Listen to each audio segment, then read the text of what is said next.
मनोरंजन विश्वातून खूपच धक्कादायक बातमी समोर आली आहे। प्रसिद्ध बॉलिवूड अभिनेत्री जया प्रदा यांना पकडण्यासाठी पोलीस दिल्ली आणि मुंबईमध्ये दाखल झाले आहेत। मग हे नेमकं प्रकरण आहे तरी काय? जया प्रदा यांनी काय केलंय आपण त्याबद्दल जाणून घेऊया। मिळालेल्या माहितीनुसार जया प्रदा यांनी 2019 मध्ये रामपूर या उत्तर प्रदेशमधील लोकसभा मतदारसंघातून निवडणूक लढवली होती। त्यावेळेस आचारसंहितेचा भंग केल्याप्रकरणी त्यांच्यावर 2 गुन्हे दाखल झाले आहेत।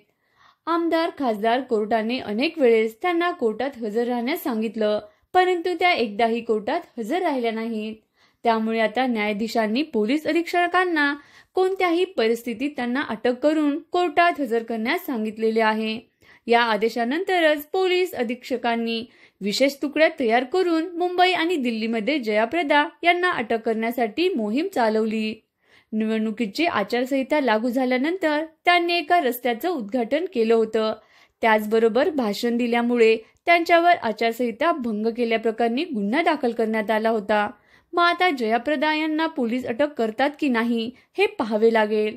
तोपर्यंत मनोरंजन विश्वाशी निगडीत बातम्या जाणून घेण्यासाठी व्हिडिओला लाईक करा, शेअर करा आणि चॅनलला सबस्क्राईब करायला विसरू नका। धन्यवाद।